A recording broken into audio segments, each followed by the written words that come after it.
Hello friends, તો આજે આપણે જોઈશું કે જે લોકો 1 થી 12 માં સ્ટડી કરે છે તેમના માટે જીએસઆરટીસી પાસ એટલે કે બસ પાસ કઈ રીતે મેળવવું અને તેમાં કઈ રીતે એપ્લાય કરવું ઘર બેઠા તે આપણે આજે વિડીયોમાં જોઈશું. તો પહેલા તો વિદ્યાર્થીને પાસ મેળવવા માટેની અરજીનું માર્ગદર્શન આપણે આપીએ. તો ઓનલાઈન ગૂગલમાં અથવા તો ક્રોમમાં જઈ https://pass.gsrtc.in ઉપર સર્ચ કરતા કંઈક આ પ્રકારે જોવા મળશે.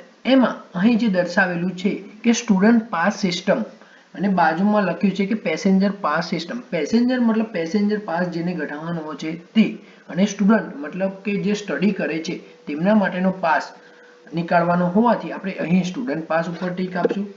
ત્યારબાદ અહીં સ્ટાન્ડર્ડ 1 to 12 લખેલું છે અને બાજુમાં અધર લખેલું છે.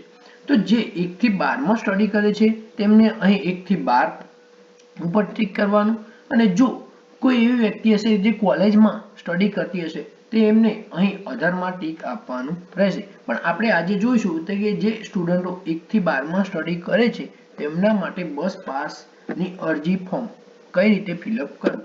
તો અહીં તેના પર ટીક આપતા જ કંઈક આ પ્રકારે ફોલ્ડર જોવા મળશે. એમાં અહીં આપણે નવો પાસ મેળવવાનો હશે તો અહીં ન્યૂ ઉપર ટીક આપશું.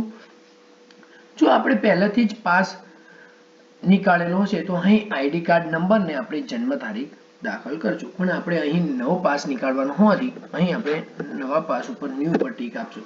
ત્યારબાદ અહીં સીટીએસ નંબર ફિલઅપ કરવાનો થાય છે ઉપર જે કોર્નરમાં છે તે. તો ઘણીવાર આપણે જાણતા નહીં હોતા તો આપણે અહીં બાજુમાં આવેલા option know your CTS number એના ઉપર આપણે ટીક આપવાનું રહેશે. ત્યારબાદ અહીં કંઈક આ પ્રકારે સાઇટ જોવા મળશે. એમાં અહીં આપણે સ્ટુડન્ટ નામ, ફાધર નેમ, મધર નેમ અને સર નેમ અને આધાર કાં તો પછી આપણો આધાર કાર્ડનો સર્ચ ડિટેલ એના ઉપર કરતા જ અહીં આપણે નીચે જોવા મળશે આપણો સીટીએસ નંબર. તે સીટીએસ નંબર આપણે કોપી કરી અહીં આપણે ઉપર ફિલઅપ કરવાનો થશે. ત્યારબાદ અહીં આપણે જે વિદ્યાર્થી છીએ તે એટલે કે આપણો અહીં ફોટો 200 KB થી સાઈઝ નીચેનો ફોટો અહીં આપણો અપલોડ કરવાનો થશે. ત્યારબાદ આગળ વધતા આગળનું બધું ફિલઅપિંગ થઈ જશે જ્યારે આપણે સીટીએસ નંબર દાખલ કરશું ત્યારે.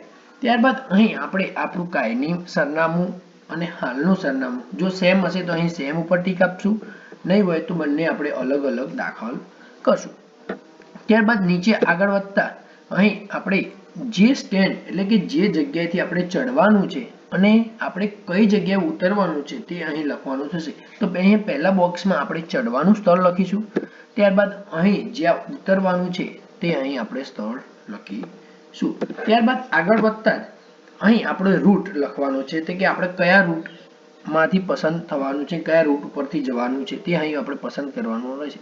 ત્યારબાદ અહીં કાઉન્ટરનું નામ લખવાનું થશે કે જે આપણા નજીક પડે બસ સ્ટેન્ડ ડેપો તેનું અહીં આપણે એડ્રેસ લખવાનું અહીં ટીક કરવાનું થશે. ત્યારબાદ આગળ વધતા અહીં આપણે જે સત્રમાં સ્ટડી કરતા છું તે અહીં આપણે ટીક કરશું. જો પહેલા સેમમાં સ્ટડી કરતા હશું તો ફર્સ્ટ સેમ અને સેકન્ડમાં કરતા હશું તો સેકન્ડ સ્ટેમ. ત્યારબાદ અહીં આપણે ડેટ ઓફ બર્થ તો સત્રની લખેલી જ આવશે. ત્યારબાદ અહીં લાસ્ટ આપણે ટીક કરવાનું રહેશે કે આપણે કઈ સેવા લેવા માંગીએ છીએ. જો સિટીમાં રહેતા જો સિટી બસનો પાસ નીકાળવાનો તો અહીંયા સિટી ઉપર ટીક આપશું. જો લોકલ બસનો પાસ નીકાળવાનો હશે તો આપણે લોકલ ઉપર આવશું અને એક્સપ્રેસનો હશે તો આપણે એક્સપ્રેસ ટીક આપશું. ત્યારબાદ આગળ વધતા અહીં આપણે પાસનો સમયગાળો ટીક કરવાનો છે. જો આપણે 1 મંથનો પાસ કઢાવો તો 1 મંથ કરવાનું, 3 મંથનો હોય કઢાવો હોય 3 મંથ કરવાનું, ને ટર્મ પાસ એટલે કે જે 6 મહિના કે 4 મહિનાનો જે ટર્મ આવે એના ઉપર ટીક કરશું તો એ પ્રમાણે આપણે પાસ અહીં નીકળશે. ત્યારબાદ અહીં આપણે આગળ જોઈશું કે જો આપણે 1 મહિનાનો ટીક કરશું તો અહીં દિવસ 26 દિવસ લખાઈને આવશે. જેટલા દિવસ લખાઈને આવશે એનું આપણે અહીં એમાઉન્ટ પણ જોવા મળશે. ત્યારબાદ આગળ વધતા અહીં આપણો મોબાઈલ નંબર અને ઈમેલ આઈડી ફરજિયાતપણે લખવાની થશે. ત્યારબાદ નીચે આપણે આપણું ફોર્મ ટોટલ ફિલઅપ થઈ ગયું છે.